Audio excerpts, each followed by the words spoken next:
Anime Expo 2023 is over.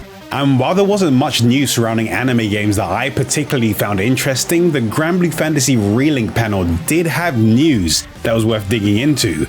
There were no updates to the release date, but there was some information that clarified a few things about the game, as well as a few other interesting announcements.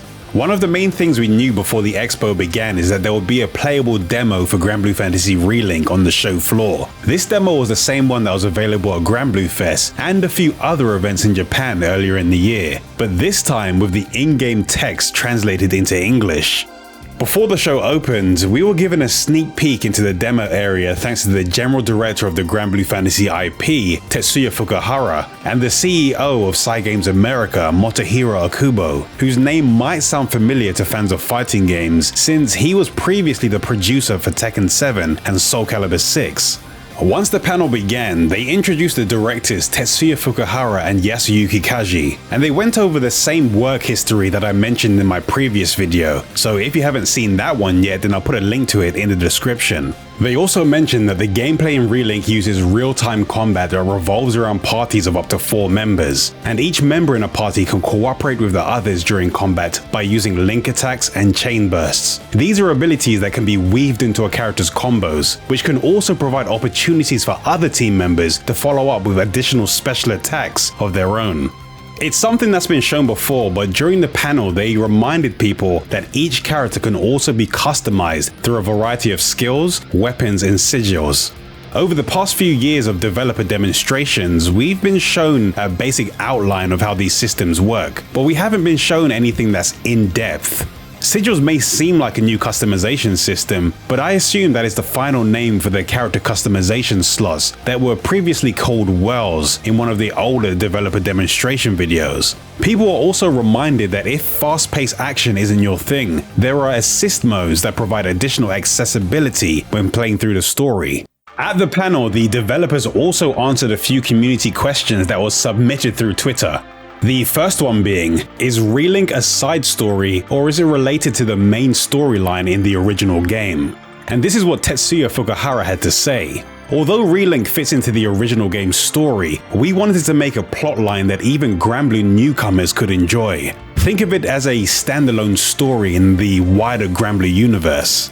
This is information that has been previously mentioned, but it's something that's easily forgotten considering how long people have had to wait over the past few years. In an interview, it was said that in the original Granblue Fantasy game, the crew will eventually reach a new area within the world. Relink will also take place within this area, but the story told in Relink doesn't seem like it will be a direct continuation of the main Granblue story. Instead, it seems to be self-contained and shows another story that occurs while the crew is within this area, which is similar to how side stories work in the original game. So while it may still contain information and lore that could be relevant to the overall Granblue story and world, it still seems like they intend to present it in a way that can be easily followed and understood by people jumping in for the first time. The people that played the original game will have a deeper understanding of the characters and the events that happened within the world beforehand, but it does seem like Relink will be a good entry point for people that want to take their first steps into the world of Granblue. And if they eventually feel like they want to learn more, then the other games will be there waiting for them. I know people have suggested the anime and the manga, but those barely scratch the surface of what Granblue is. But they will serve as a good introduction to the beginning of the story and the first few characters that join the crew. The next question asked was, will the game be a complete experience or will it continue to get content updates like a live service game?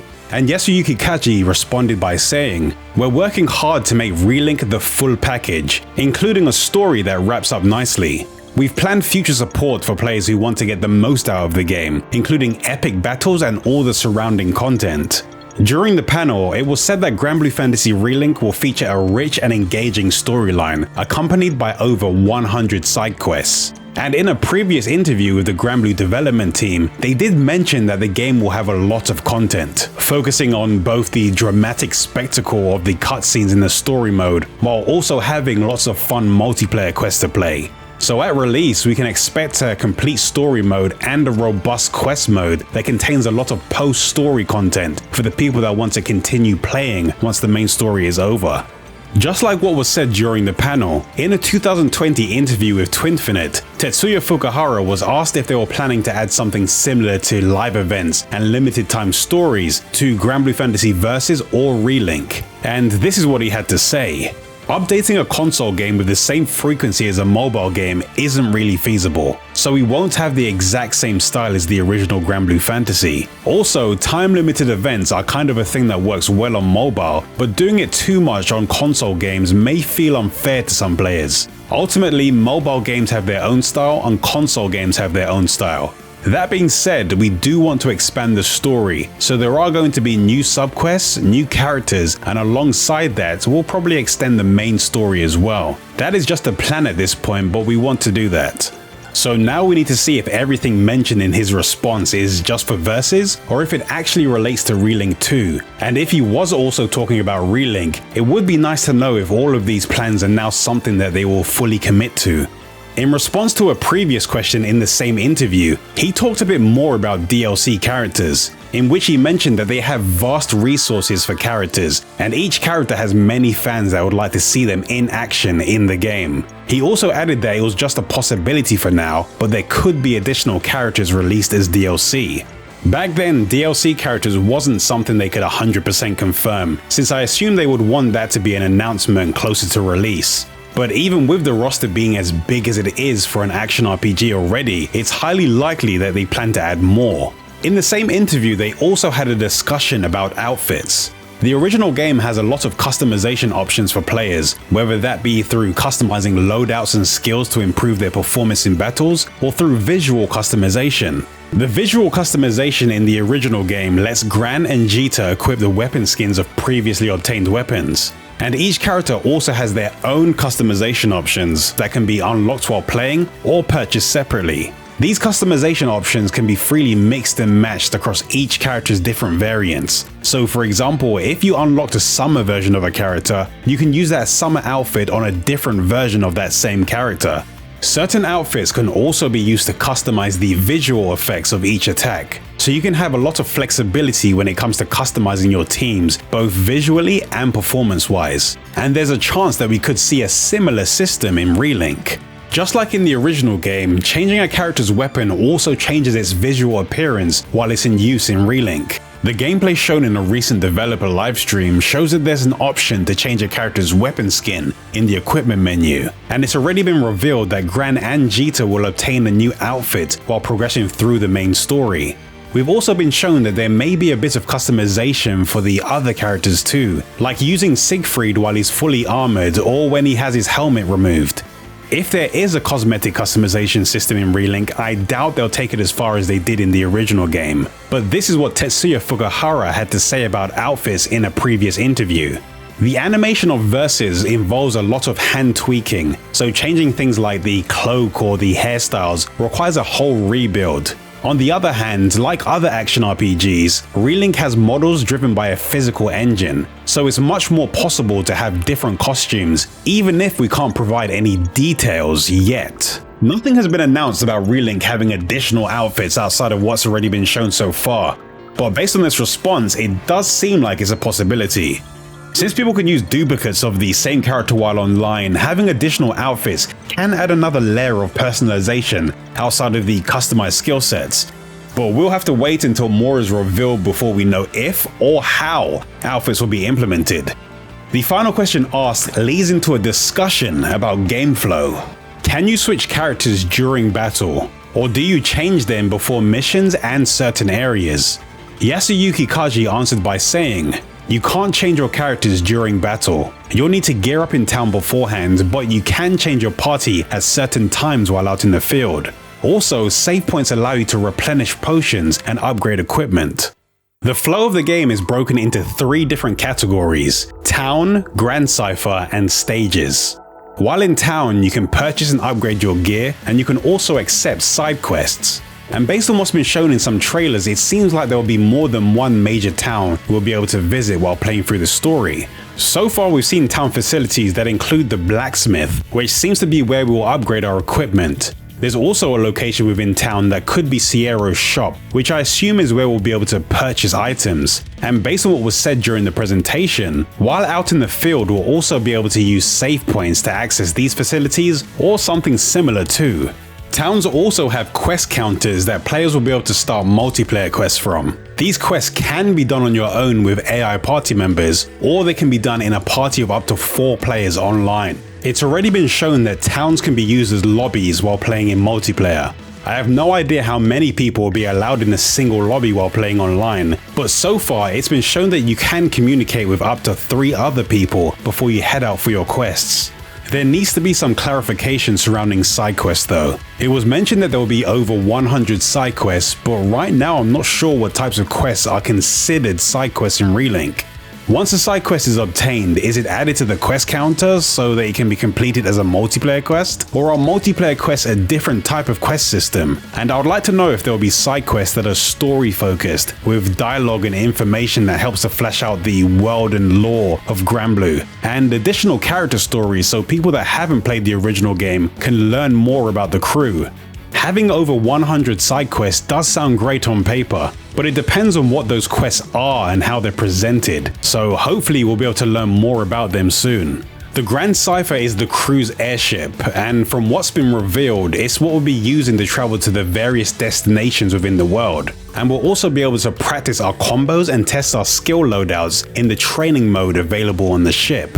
Hopefully in the full game we'll be able to visit the other locations on the ship and interact with our unlocked crew members. It would also be nice if other crew members made an appearance even if they're not playable, just so people can learn a little bit more about who they are and what they do, like being able to visit the kitchen where Lowain spends his time preparing food for the crew, or the medical office where Tico tends to the crew members. In the original game, they recently added a feature where you can customize a home for your crew and freely decorate it with furniture that you craft. It's not something that needs to be in the game at launch, but it would be nice if they added a similar feature into Relink that lets you customize a room of the Grand Cypher, or even a house on a separate island, just like in the original game.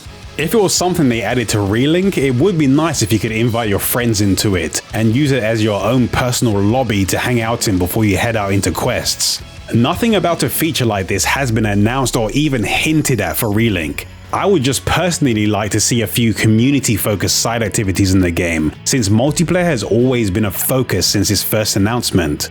And stages are the locations where we'll be able to battle against enemies and progress through the story. So far we've been shown 2 story-focused stages during developer demonstrations. It was mentioned that the story occurs across linear maps, featuring a rich variety of locations. Some areas can be cleared quickly while others feature sprawling environments with plenty to explore. Based on the way this is worded, I assume that new locations will be displayed on a world map, in a similar way to how things were done in the original Granblue Fantasy and in Versus. Some areas will be very linear and feature a lot of cutscenes and set-piece moments, and others will be more open-ended and provide exploration. I just hope that the larger areas actually contain enough things to discover to make exploring them worthwhile. Back in 2020, Tetsuya Fukuhara did mention a few things that add some additional context to how the game will flow. He said the game is going to be divided into 2 segments. One will be the main story, which will be similar to the original Granblue Fantasy. It will follow a story and it will develop in one direction. To get to a new chapter, you go to a new island. That is how it flows. On the other hand, we're going to implement multiplayer quests. You'll find or receive quests in some locations, and the objectives will be scattered across the skydom. In order to clear those quests, you'll have to hop on the Grand Cypher, fly to an island, clear the quest, come back and get another mission. Those 2 elements will be combined in one game. The main quest itself will be single player, but as you progress through the chapters of the main quests, you'll unlock more multiplayer raid battles. Currently, there are a total of 16 unique characters that have been announced as playable in Relink, and at the beginning of the game we'll have access to 6 of those characters, or 7 if you separate Gran and Jita. This is what Yasuyuki Kaji had to say about the crew members. These are your available party members at the early stages of the game, and you'll be able to change between Gran and Jita freely. Playing through the story will allow you to unlock new crew members in whatever order you wish. Gran and Jita are the main characters of the Granblue series, and as we were already shown a few years ago, we can freely switch between them depending on who we want to play as, since they're considered the same person gameplay-wise. Lyria, Vern, and the first 5 crew members that you start with in Relink were also the first members of your crew in the original Granblue Fantasy game. They will all most likely be core to the story in Relink, since those are the only playable characters announced so far that have been shown within the story scenes during trailers. It was said that we can unlock new crew members in any order that we wish, but as of right now I'm not sure if unlocking them is done by completing side quests or by spending some kind of resource that's collected while playing through the game. So it seems like we'll have to wait a bit longer before we'll learn exactly how we'll be able to do it. In a previous interview, Tetsuya Fukuhara mentioned that the characters that were previously announced and then seemed to not get mentioned again after Relink went through its overhaul were still behind the scenes and they would eventually reappear in the game. The first of those characters that reappeared was Charlotta, and at Anime Expo, the next one of those characters was Ferry, who was re-revealed for Relink. Her official description outlines her as a character with numerous spectral pets at her command that uses a whip to dominate foes and support allies, perfect for players that like to keep some healthy distance between themselves and danger. This does seem to be an upgrade compared to her original reveal back in 2016, where she wasn't shown to use her spectral pets and just relied on her whip. Her current Relink playstyle seems to be pretty similar to her various playstyles in the original game, where she can specialize in buffing, debuffing, or healing depending on which one of her elemental variants are being used. Now that Ferry has been re-announced, it's likely that Maytera will be one of the next characters revealed for the game. They may still have a few other characters that need to be announced, but we will probably hear about them during the next Granblue Fest announcement stream. Towards the end of the Relink portion of the panel, Tetsuya Fukuhara said, "In terms of development, we are now in the process of squashing minor bugs as we get closer to launch. We'll have more information next month, so stay tuned to our official Twitter." According to them, development is nearing completion, and they'll have more info for us in August, which will most likely be at the beginning of the month once the Granblue Fest event happens in Osaka. So hopefully this time we'll get the final release date. A few days ago, Granblue Fantasy Relink was rated in Australia, so at least now we know they're taking steps towards the release. The classification was listed on the 24th of July, and it mentions that the game will contain mild fantasy violence and coarse language, online interactivity, and chat. But the thing that caught my eye was the 2024 production date. I don't know enough about the Australian classification system to be able to say much about this production date, so I'll wait until the next official announcement from Cygames before I say more. I know I've been heavily focused on Granblue Fantasy Relink up until now, but Rising did have a few announcements of its own at the panel. Look, I haven't played Versus since it first released, and I haven't been into fighting games in 15 years. But I will be getting back into learning and practicing Versus before the Rising beta begins at the end of July. And hopefully, once I've got a better understanding of the game, I'll be able to create some in-depth content about Rising in the near future. I'll also be starting my first streams on YouTube, starting with Little Noah, which is another console and PC game developed by Cygames. I haven't played it yet, so I thought I'll give it a try to learn more about the other console games that Cygames have made. So remember to click the reminder to be notified about when the stream begins. So hopefully you won't need to wait until I finish editing a new video before you hear from me again, since now I'll be scheduling streams on YouTube in between them. I'll most likely run a few random test streams beforehand just to see if all of the settings work fine. But until that happens, I will be preparing some other videos for Granblue Fantasy Relink and other action RPGs. So until I make those videos, here's another that you might find interesting.